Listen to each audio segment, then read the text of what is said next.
بسم اللہ الرحمن الرحیم۔ السلام علیکم۔ انقلاب کربلا کو پایا تکمیل تک پہنچانے والی ہستی کا نام حضرت امام علی بن حسین بن علی بن ابی طالب ہیں۔ آپ کی ولادت مبارک 38 ہجری میں مدینہ منورہ میں ہوئی۔ آپ کے والد ماجد سیدنا امام حسین اپنے والد گرامی شیر خدا حضرت علی المرتضیٰ سے بے پناہ محبت کے باعث اپنے تمام بیٹوں کا نام علی ہی رکھا۔ عبادت کی کثرت کی وجہ سے آپ کا لقب سجاد، زین العابدین، سید العابدین اور امین تھا۔ آپ کی والدہ ماجدہ سیدہ شہر بانو سلام اللہ علیہا تھیں، جو کہ فارس کی شہزادی تھیں۔ 2 سال تک حضرت امام زین العابدین نے اپنے دادا شیر خدا حضرت علی کی گود میں پرورش کی۔ پھر 10 سال تک اپنے تایا حضرت امام حسن زیر سایہ رہے، اور پھر تقریباً 11 سال تک کربلا کے واقعے سے پہلے تک آپ نے اپنے بابا جان حضرت امام حسین فیض حاصل کیا۔ دوستو، ایک دفعہ خود سوچے، جس کے استاد ایسے ہوں وہ شاگرد بھی تو انمول ہی ہوگا نا۔ آپ جب بھی وضو کرتے تو خوف کے مارے آپ کا چہرہ زرد ہو جاتا۔ جب کوئی اس کا سبب پوچھتا تو کہتے، تمہیں پتہ ہے کہ میں کس کے سامنے کھڑا ہونے جا رہا ہوں؟ واقعہ کربلا تاریخ اسلام ہی نہیں بلکہ تاریخ عالم کا بھی نہایت دردناک سانحہ ہے۔ حضرت امام زین العابدین اول سے آخر تک اس روح فرسا واقعے میں اپنے والد کے ہمراہ رہے، لیکن چونکہ سیدنا حضرت امام حسین کی شہادت کے بعد منصب امامت حضرت امام زین العابدین ہی کو سنبھالنا تھا، لہٰذا اللہ کی مشیت سے آپ بیمار ہو گئے اور کربلا کے میدان میں جانے کے قابل نہ رہے۔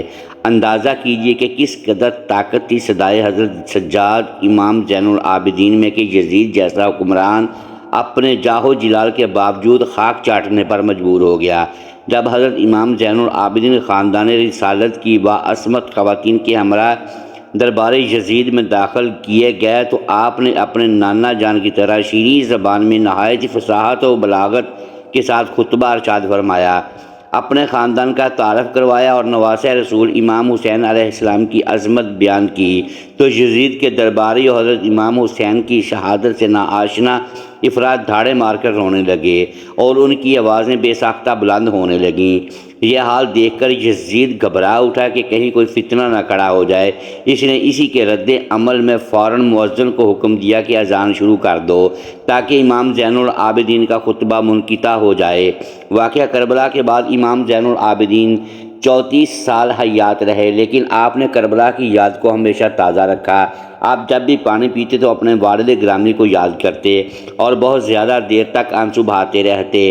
اس حوالے سے امام جعفر صادق سے منقول ہے کہ حضرت زین العابدین کو دن کو روزہ رکھتے اور رات کو عبادت کرتے۔ افطار کے وقت جب بھی آپ کو کھانا یا پانی دیا جاتا تو آپ فرماتے، فرزند رسول صلی اللہ علیہ وآلہ وسلم بھوکے مارے گئے، ان کو پیاسا رکھا گیا۔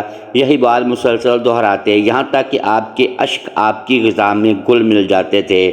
واقعہ کربلا کے بعد آپ کے زمانہ میں مختلف تحریکیں چلی۔ واقعہ حرہ وقوع پذیر ہوا، جس میں یزید کی فوج نے مدینہ پر حملہ کیا کیونکہ انہوں نے یزید کی بیعت توڑ دی تھی، لیکن اس جنگ کے متعلق آپ کی رائے کچھ سازگار نہ تھی، اس لیے امام زین العابدین اپنے خاندان کے ہمراہ مدینہ سے باہر رہے۔ اس کے بعد توابین اور مختار ثقفی کا قیام پذیر ہوا، لیکن جب بھی انہوں نے امام سجاد زین العابدین سے رابطہ کیا تو آپ نے خیر مقدم نہ کیا۔ امام زین العابدین اخلاق محمدی کی عملی تصویر تھے۔ ایک وقت ایسا آیا کہ جب مدینہ منورہ سے بنو امیہ کو نکال باہر کیا گیا تو مروان ابن حکم، جو کہ امام زین العابدین کا جانی دشمن تھا، اس نے امام سے درخواست کی کہ اس کے خاندان کو اپنے گھر میں پناہ دے دیں۔ امام نے اسے پناہ دی اور اپنے گھر میں مکمل حفاظت سے رکھا۔ آپ نے شورش ختم ہونے تک اپنے بدترین دشمن کی مہمان نوازی فرمائی۔ آپ ایسے مہمان نواز تھے کہ بیک وقت 100 گھروں کی خفیہ کفالت کر رہے تھے۔ یہ بات تب ظاہر ہوتی ہے جب آپ نے اس دنیا فانی سے پردہ فرمایا اور ان لوگوں کے گھروں میں راشن آنا بند ہو گیا۔ اپنی زندگی میں امام زین العابدین 2 مرتبہ اپنا سارا مال راہ خدا میں خیرات کیا۔ اس حال میں کہ گھر میں کوئی چیز بھی باقی نہ رکھی۔ علامہ زہری لکھتے ہیں کہ امام زین العابدین ایک رات میں 1000 نوافل ادا کیا کرتے تھے۔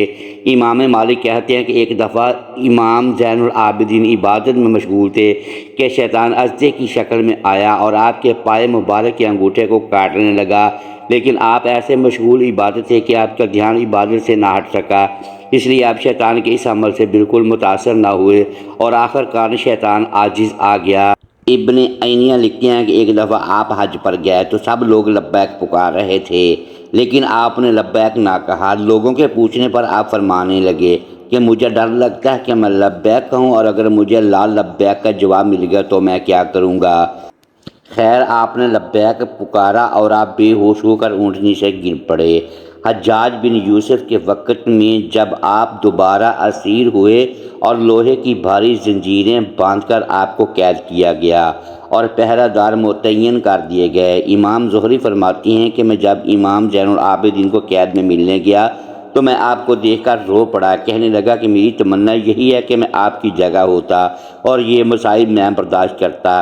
اس پر امام زین العابدین رضی اللہ تعالیٰ عنہ فرمایا کہ کیا تجھے یہ گمان ہے کہ اس قید و بندے سے مجھے کرب و بے چینی ہے؟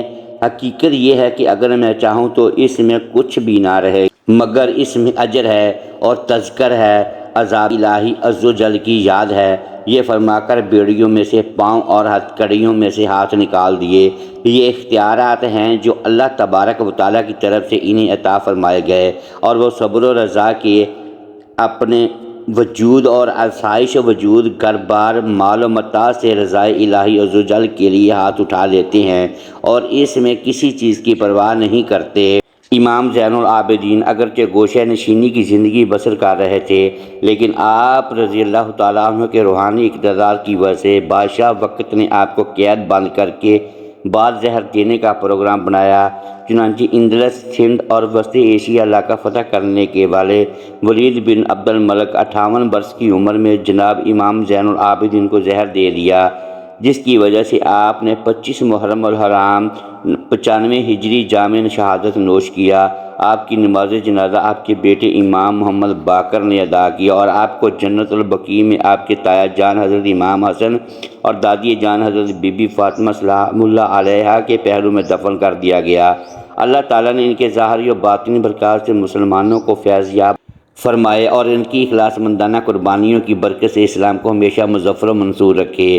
اللہ ان کامل ہستیوں کے صدقے امت رسول پر رحم فرمائے اور ہماری اجتماعی اور انفرادی مشکلات آسان فرمائے۔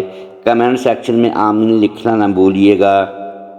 محترم ناظرین، اگر ویڈیو پسند آئی ہو تو اسے لائک کیجئے اور اپنے اس چینل کو سبسکرائب کر لیں اور بیل آئیکن پریس کر دیں تاکہ ہر نئی آنے والی ویڈیو آپ تک بر وقت پہنچ سکے۔ شکریہ۔ اللہ حافظ۔